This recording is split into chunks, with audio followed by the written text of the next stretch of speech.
Finn, obviously very tough loss. Throughout that second half, a lot of defending your own box. Just how do you think the partnership between you and Alex Bonateg evolved during that second half, especially with all the balls into the box that you guys had to keep facing? I feel like for 45 minutes of that second half, we did a good job of defending the box. I think that we're starting to learn where each other is going to be and where we need to be to help the other one, as well as the whole team. I mean, yes, we're two centre backs defending the box, but it does come down to like the whole team. So yeah, we're slowly building chemistry, him and I, with that.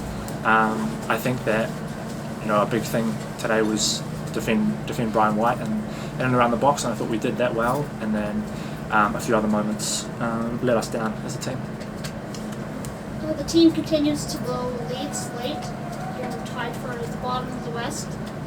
As a player on this team, do you think the team could benefit from a coaching change?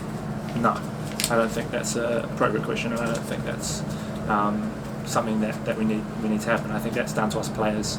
I think that we know in that room next door that we have not been good enough, and we can't be conceding these late goals. We need to, first of all, play better in the second half. We need to keep the ball better, and we need to manage the game slightly better, especially when you do get to those last 5, 10, 15, 20 minutes where if you are holding on to the lead for whatever reason, or holding on to a draw, whatever the situation is, we need to be better. Trying to take a positive from this, which I know is tough with the way the game ended, but you've had a tough time against Vancouver. You go one down early, but you show the character to not just come back but to take the lead. So it does say at least that the core is there to get this team moving again. 100%, I agree. I believe that we can be a good team, and we're showing that for periods, but we're not showing it consistently enough. I think, these goals we're conceding are just poor. Like, I don't know what else to say.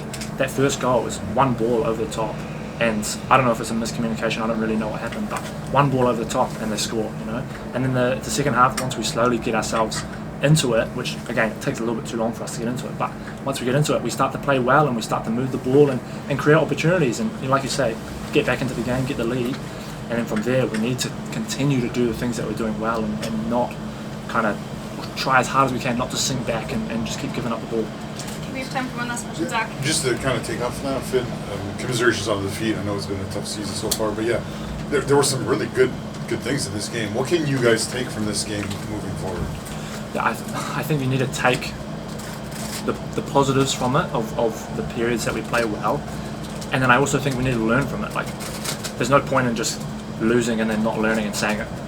Like, the odd thing comes down to luck and the bounce of the ball and stuff like that, but you have to learn from how we're conceding. If we're conceding shots from the top of the box, we need to get more pressure on the ball. If we're conceding set pieces, we need to work on set pieces more. If we're, I don't know, that sort of stuff. We need to learn as well as take the positives, because there's no point in just getting on with it when we need to kind of just grow up as a group, I think. Thank you. Okay, we're going to wrap there. Thanks for the time.